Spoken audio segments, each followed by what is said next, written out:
Hey friends, welcome back to my channel. তো last উইকেন্ডে আমি নবদ্বীপ মায়াপুর ঘুরতে গেছিলাম ফ্যামিলির সাথে। তো আজকের ব্লগটা সেই নিয়েই হবে। আমি দুদিন ওখানে ছিলাম, তো আজকের ব্লগটা তুমি ফার্স্ট ডে দেখতে পারবে আমি কীভাবে কাটিয়েছি। তো ফার্স্ট ডে মালদা থেকে ট্রেন নিয়ে আমি নবদ্বীপে গিয়ে দেন ওখানে নবদ্বীপেই গঙ্গা ছিল, গঙ্গায় স্নান করে একটু নবদ্বীপ ঘুরে দেন আমরা বিকেলবেলার দিকে লঞ্চে করে মায়াপুর যাই। যেদিন আমরা নবদ্বীপে গেছিলাম সেদিন ওখানে খুব বৃষ্টি পড়ছিল, আর তাই জন্য একটু ওয়েট করে 3টের দিকে যখন বৃষ্টিটা একটু কমে গেছে দেন আমরা লঞ্চ করে মায়াপুর যাই। মায়াপুর গঙ্গার ওই পারে, আর লঞ্চে ম্যাক্সিমাম 10 মিনিট মতো লাগে। দিয়ে ওখানে লঞ্চ থেকে নেমে টোটো সার্ভিস আমাদের পুরো ওইখানে টোটোতে উঠে পুরো গদা ভবন, যেটা ইসকনের অফিস আছে যেই ভবনে, মানে ওখানে অনেক বিল্ডিংস টাইপ আছে, তো গদা ভবন যেই বিল্ডিংয়ে আছে ওখানে অফিস আছে ইসকনের, সেখানে আমাদেরকে পুরো পৌঁছে দেয়। দিয়ে ওখানে আমরা আমাদের জন্য রুম বুক করি এবং রাতের জন্য যে ডিনারের জন্য যে টোকেন কাটতে হয় ওই টোকেনটা আমরা ওখানে কেটে নিই।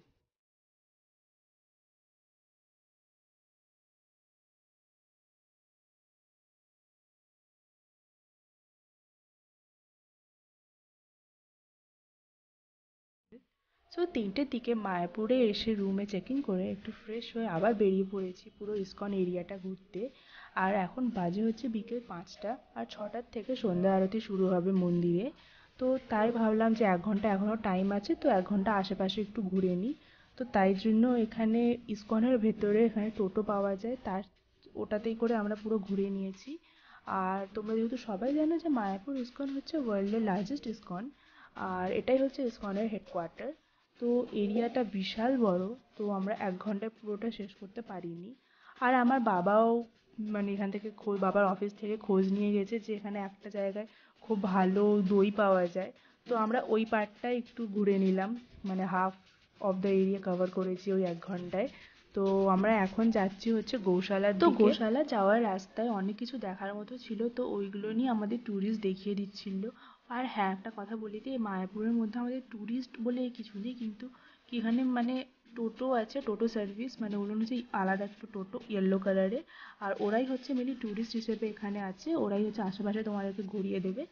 আর এখানে এই যে মন্দিরটা দেখলে ওই মন্দিরটা মেন মায়াপুর ইসকন মন্দির, যেটা এখনও পুরো কনস্ট্রাকশনে আছে, যেটা পুরো কনস্ট্রাকশন শেষ হয়নি, যেটার কথা ছিল শেষ হয়ে যাওয়ার, বাট কোভিডের জন্য শেষ হতে পারেনি। আর এখন টার্গেট রেখেছে 2023-র মধ্যে পুরোটা শেষ করে দেবে।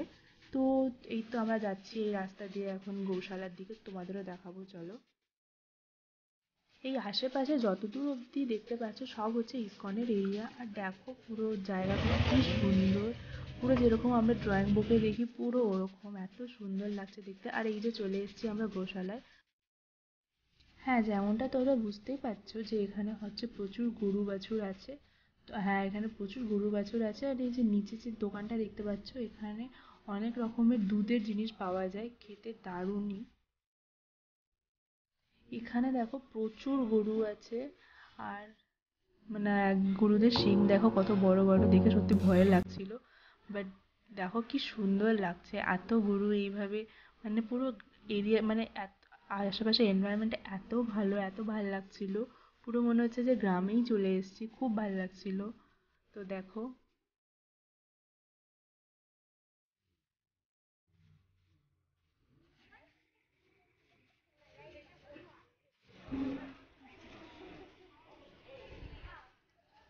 হ্যাঁ এখানে সবাই মাস্ক পরে, মানে এখানে অনেকেই মাস্ক পরে না, ম্যাক্সিমাম জনই মাস্ক পরছিল না, বাট তোমরা ভাবছো হ্যাঁ আমি পরেছিলাম, জাস্ট একটু ভিডিও একটু শ্যুট করছিলাম তাই মাস্কটা খুলেছিলাম। তো এবার আমরা গোশালার নিচে যে দোকানগুলো ওখানে চলে এসেছি, এটা একটা কেক খেলাম, কেকটা খুবই ইয়ামি ছিল, পুরো যেহেতু খাঁটি গরুর দুধে বানানো, এত টেস্টি খেতে সব কিছু এনে আমি। আর এখানে যেটা মাস্ট ট্রাই ওটা ক্ষীর দই, ক্ষীর দইটা এত টেস্টি, যারা মিষ্টি খেতে পছন্দ করো প্লিজ যদি মায়াপুর এসো এই ক্ষীর দইটা ট্রাই করো, খুবই সুন্দর। আর এই দেখো কি সুন্দর সিনারি, মানে পুরো মনে হচ্ছে আঁকা সব সিনারিগুলো, মানে সত্যি এখানে আশেপাশে মানে দোকান মানে সব কিছু বলো, আকাশও মনে হচ্ছিলো পুরো আঁকানো, এত সুন্দর লাগছিল সব কিছু না। বিকেলে আরতির টাইমে ওই ছবি তুলতে পারিনি, কারণ ফোন নিয়ে যাওয়া অ্যালাউ ছিল না।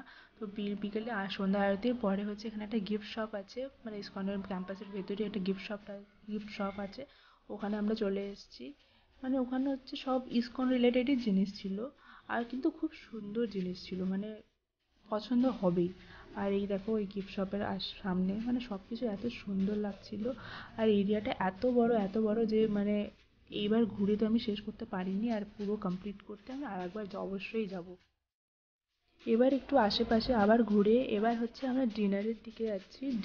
ডিনারের জন্য টোকেন কাটতে হয়। তাছাড়া এর ভেতরে ক্যান্টিনও আছে, যেমন এই যে একটা ক্যান্টিনও আছে ইসকনের ক্যাম্পাসের ভেতরে, সেখানেও হচ্ছে তোমরা খেতে পারো। আর তাছাড়া তোমাদের যদি ভোগ খেতে চাও তাহলে তার জন্য টোকেন কাটতে হয় রাতের জন্য, ডিনারের জন্য টোকেন কাটতে হয় দুপুরে, আর লাঞ্চের জন্য টোকেন কাটতে হয় সকালে। তো আমাদের যেহেতু রাতের টোকেন কাটা ছিল তাই জন্য আমরা এখানে ডিনারের জন্য চলে এসেছি। সবাই ডিনার, আর 8টা থেকে ডিনার শুরু হয়ে যায়, সরি 8টা না 8:30 থেকে ডিনার শুরু হয়ে যায়।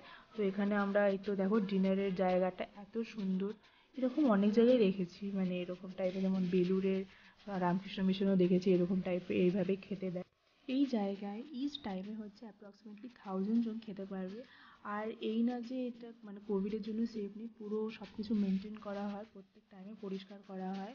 এই পুরো কিচেন, মানে কিচেন না, এই জায়গাটা হচ্ছে হল টাইপের। সো ফ্রেন্ডস, আজকের ব্লগটা এইটুকুই। ফার্স্ট ডে আমরা কীভাবে স্পেন্ড করেছি সেটা তোমাদের সাথে শেয়ার করলাম। আর তোমাদের কেমন লেগেছে প্লিজ সেটা কমেন্ট বক্সে জানিও। আর তোমরা আরও কি দেখতে চাও প্লিজ লিখে জানিও। আর এই মায়াপুরে আর একটা ব্লগ আসবে, তো সেটার জন্য অপেক্ষা করো। Till then by.